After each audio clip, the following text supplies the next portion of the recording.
부동산 가격이 반토막이 났던 시기였습니다. 안녕하세요. 제갈량TV의 제갈량입니다. 현 정부가 집값 안정을 위해 다주택자들에게 전반적으로 세금을 강화하는 등 서민들의 주거 안정을 위해 임대차 보호 3법을 야심차게 내놓았고, 기획재정부에서는 다주택자들의 세금 부담이 전세값 상승으로 연결될 가능성이 적고 전반적인 전세시장 안정세가 유지할 것이라고 말했습니다. 하지만 부동산 시장에서는 오히려 전세 매물이 실종되었고, 전세시장은 8월달 기준 수도권 아파트는 54주, 서울은 60주 연속 상승하고 있는 중입니다. 서민들은 이생진망이라고 이번 생에는 집 사기는 망했다라며 영끌이라도 해야 하는 것인지, 아니면 정부의 말을 믿고 부동산 가격이 하락할 날을 기다려야 하는지 이러지도 저러지도 못하고 있는 상황입니다. 역사를 알면 미래를 예측할 수 있다고 애청자 여러분들이 앞으로의 부동산 시장을 분석할 수 있도록 대한민국 정부의 역대 부동산 정책을 알아보도록 하겠습니다.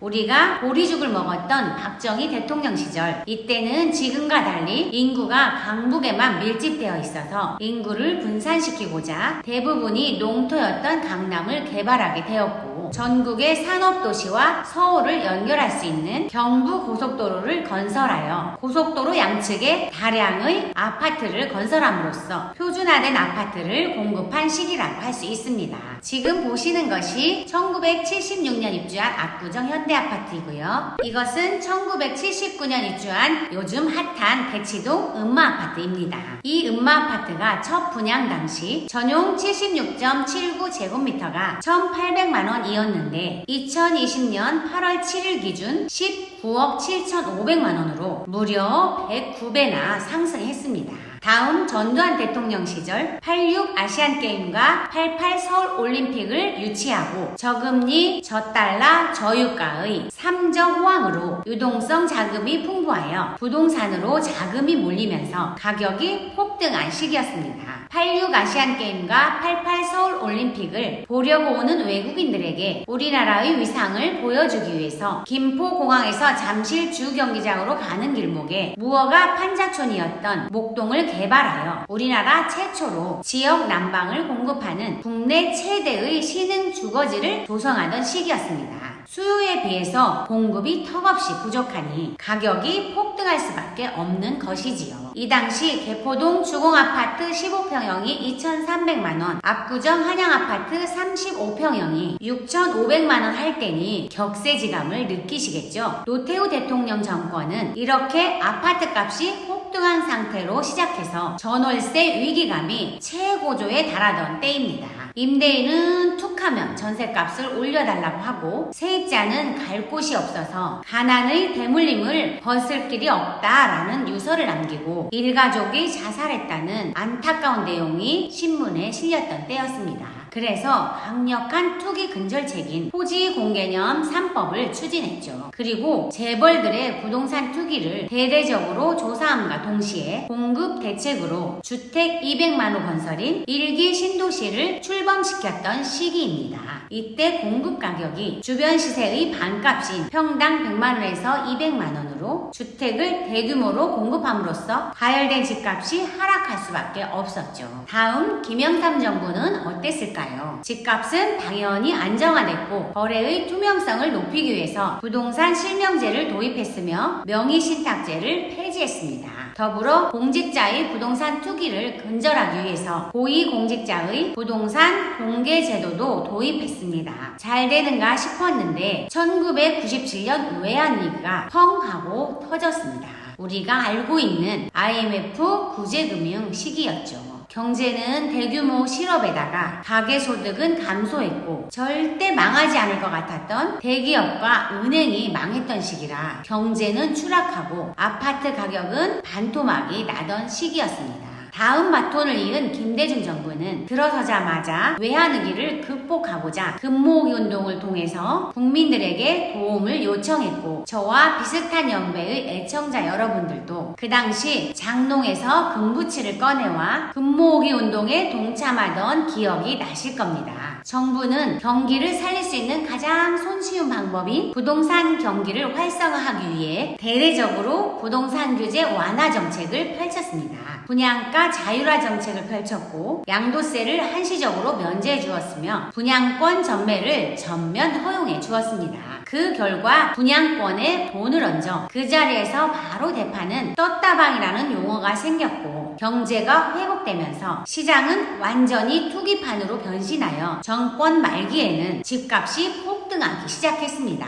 집값이 오르는 상태에서 출범했던 노무현 참여정부는 투기와의 전쟁을 선포했습니다. 당연히 부동산 억제 정책을 썼겠죠. 이때가 바로 주택담보대출 강화인 LTV, DTI 규제를 시작했습니다. 그리고 종합부동산세를 도입했으며 보유세율을 인상했고 다주택자 양도세를 중과했으며 분양권 전매를 금지하였습니다. 그러나 넘쳐나는 유동자금이 부동산으로 몰려드는 것을 막지는 못했습니다. 왜냐하면 아파트를 짓기 시작한 지 30년이 되어가던 해였고 다시금 도시를 재생하기 위해서 재건축 재개발로 건축 허가를 제한시킨 시기라 공급이 거의 없었다고 할 수 있기 때문입니다.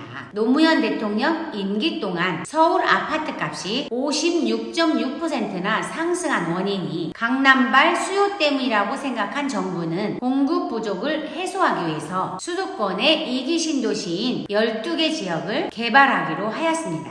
판교를 제2 강남으로 개발하여 강남 집값을 떨어뜨리겠다 라고 야심차게 발표했지만 집값은 계속 꺾일 줄 모르고 상승했습니다. 그 이유는 강남 아파트는 재건축으로 묶여 있어서 공급은 전혀 없는 데다가 새 아파트를 원하는 수요자들이 강남과 가까운 판교로 몰려들었고 분양가가 올라가면서 다시 강남과 분당 등 주변 집값이 덩달아 올랐습니다.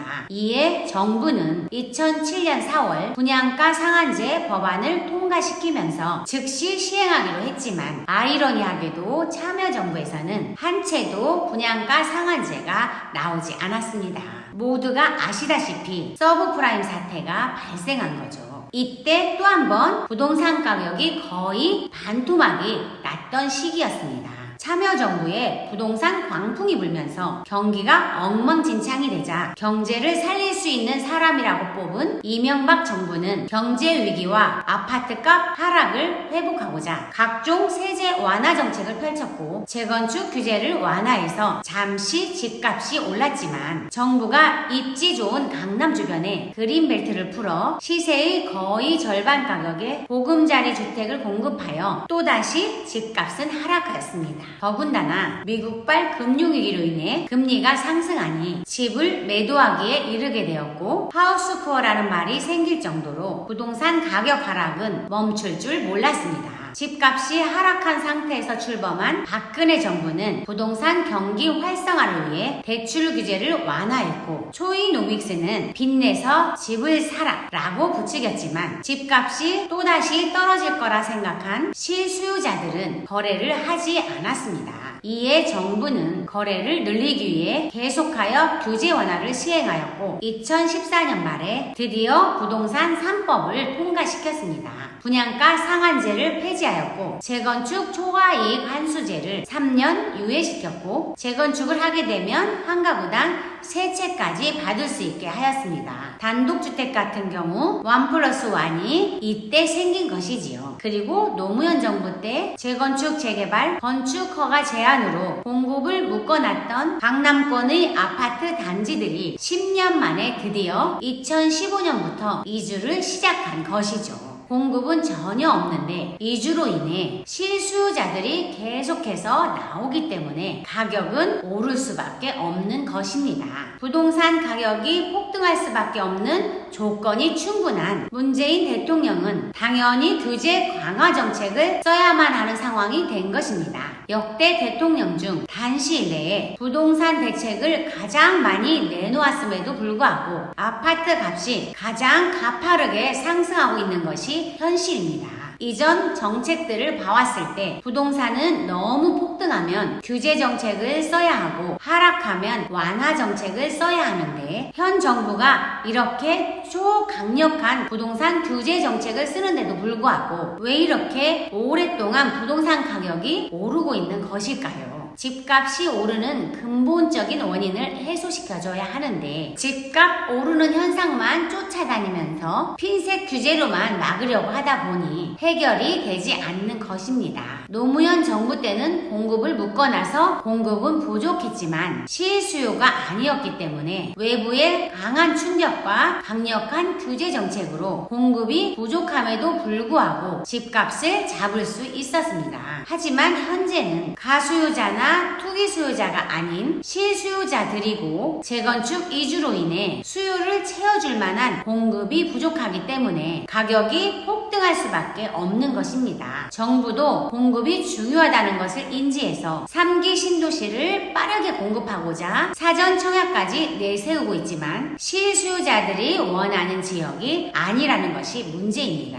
문제를 해결하기 위해서는 공급을 늘리면 되는데요. 공급을 늘리는 데에는 두 가지 방법이 있습니다. 하나는 신도시를 개발하거나 재건축, 재개발 규제를 완화하여 짧은 시간 내에 공급을 원활히 할 수 있게 하는 것이고요. 두 번째는 기존에 있던 매물을 시장에 내놓게 하는 방법으로 지금처럼 보유세는 올리고 취득세와 양도세는 낮춤으로 부담 없이 거래를 해서 시장에 매물이 많아질 수 있도록 하여 공급을 늘리는 방법입니다. 규제를 완화하면 당연히 그 기간만큼 가격은 뛸 수밖에 없고 이것은 누가 집권해도 겪어야만 하는 것이기 때문에 감수할 수밖에 없는 상황입니다. 내 임기 안에 부동산 가격 폭등이라는 오명을 쓰지 않으려고 땜빵식 정책을 쓸 게 아니라 현실을 직시하여 근본적인 원인을 해소시켜줘야 합니다. 이렇게 역대 정부의 부동산 정책을 살펴보았는데요. 이미 지나간 역사는 바꿀 수 없지만 역사를 통해서 적어도 우리의 미래는 얼마든지 바꿀 수 있고 제갈량TV 애청자 여러분들이 그 미래의 중심에 서